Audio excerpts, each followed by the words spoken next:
छत्तीसगढ़ के पूर्व मुख्यमंत्री भूपेश बघेल द्वारा सुप्रीम कोर्ट में ईडी और सीबीआई के अधिकार क्षेत्र को स्पष्ट करने को लेकर दायर की गई याचिका ने एक बार फिर राज्य की राजनीति को गरमा दिया है। छत्तीसगढ़ में शराब, कोयला और महादेव सट्टा ऐप से जुड़े बहुचर्चित घोटालों की जांच के बीच इस याचिका पर सोमवार को सुनवाई होगी।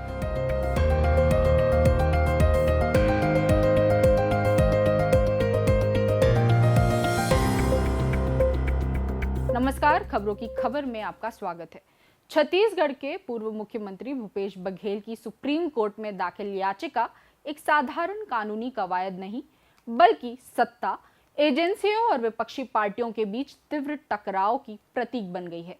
जब राज्य के कई नौकरशाह इन कथित घोटालों के फंदे में हो, भूपेश बघेल की सरकार के मंत्री कवासी लखमा और यहां तक कि भूपेश बघेल के बेटे चैतन्य बघेल जेल में हो, तब ये सवाल लाजमी है कि क्या छत्तीसगढ़ में ये सारी कार्रवाइयां पुख्ता सबूतों पर आधारित है या ये राजनीतिक बदले की कार्रवाई है।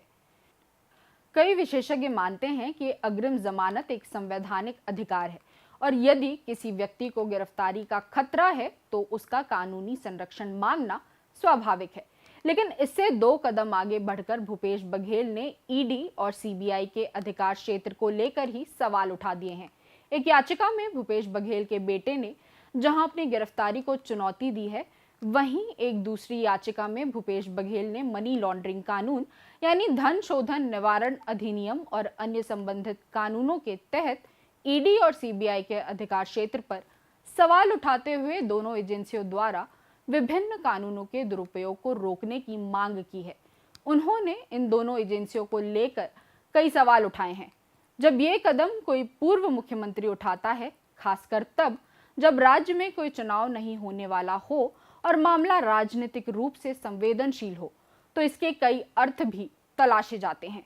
गौरतलब है कि छत्तीसगढ़ का शराब घोटाला शराब की बिक्री में कथित कमीशन और धन शोधन से जुड़ा है।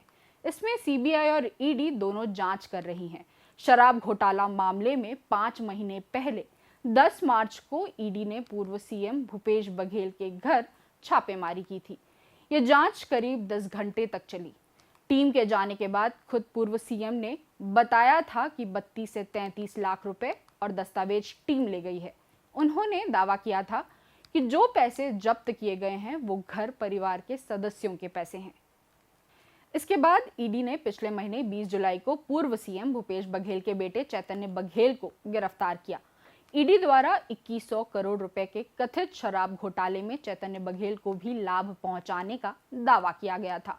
चैतन्य 14 दिन की न्यायिक रिमांड पर रायपुर जेल में बंद हैं। चैतन्य बघेल ने भी सुप्रीम कोर्ट में जमानत के लिए याचिका लगाई है।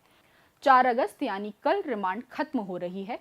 कल फिर से चैतन्य को कोर्ट में पेश किया जाएगा।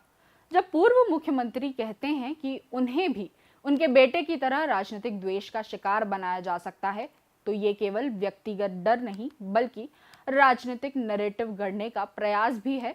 और ईडी की कार्रवाई को लेकर जिस तरह से सवाल उठते रहे हैं, उसमें भूपेश बघेल अब तक तो इस बात को स्थापित करने में सफल रहे हैं कि ये महज राजनीतिक द्वेष से भरी कार्रवाई है।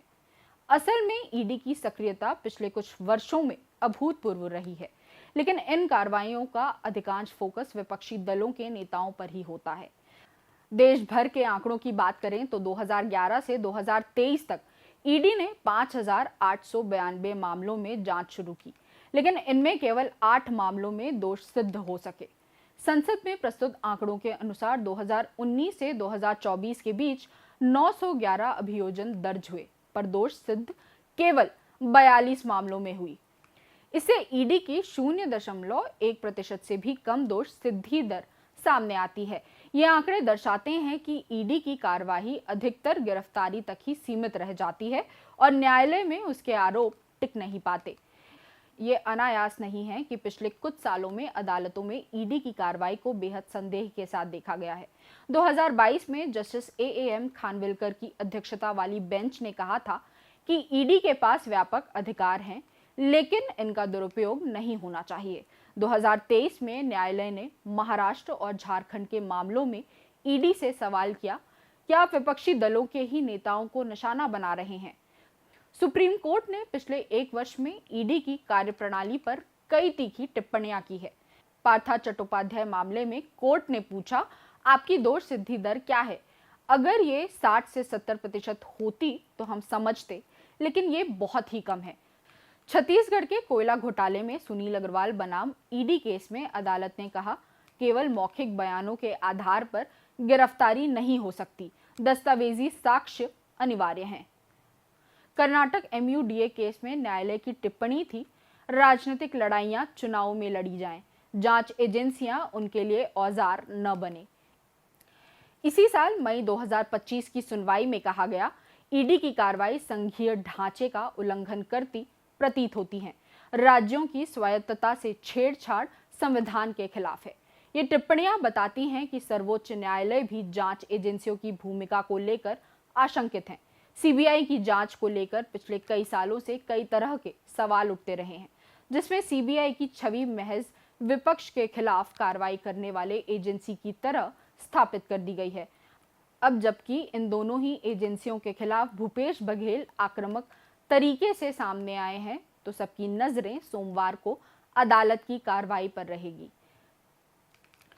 पूर्व मुख्यमंत्री भूपेश बघेल की याचिका को सिर्फ एक कानूनी रक्षा कवच के तौर पर नहीं देखा जाना चाहिए। उनके लिए न्यायपालिका ही एकमात्र आश्रय स्थल है। यदि इन कथित घोटालों में भूपेश बघेल को भी घेरने की कोशिश होती है, तो कांग्रेस इसे लोकतंत्र का दमन बताएगी। इसके उलट अगर सुप्रीम कोर्ट उन्हें राहत देती है, तो ये ईडी और सीबीआई की साख पर एक और बड़ा सवाल बनकर उभरेगा। दाढ़ी में तिनका रहता है ना, तो जो गड़बड़ी करने वाले हैं उनको अब लगने लगा है कि सरकार विष्णुदेव साय जी के नेतृत्व वाली सरकार में जो गड़बड़ करने वाले हैं, चाहे कोई भी कितना बड़ा हो, वो उससे बचने वाले नहीं है। और इसलिए लोग अपने बचाव में तरह तरह का हथकंडे अपना रहे हैं। मुझे नहीं लगता कि जो गड़बड़ी करने वाले हैं वो निर्दोष रूप से वो बच जाएंगे। भ्रष्टाचार के खिलाफ कठोर कार्रवाई लोकतंत्र का धर्म है, लेकिन वह तभी विश्वसनीय होती है जब वह सबके लिए समान रूप से हो, साक्ष्य आधारित हो और निष्पक्ष हो। यदि गिरफ्तारी ही राजनीतिक विजय का हथियार बन जाए, तो न केवल लोकतंत्र कमजोर होता है, बल्कि न्यायपालिका पर भी अनावश्यक भार पड़ता है। छत्तीसगढ़ में जो कुछ हो रहा है, वह आने वाले वर्षों में राज्य में राजनीतिक नैतिकता, जांच एजेंसियों की निष्पक्षता और न्यायिक संतुलन की दिशा तय कर सकता है। खबरों की खबर में फिर किसी खबर पर होगी बात।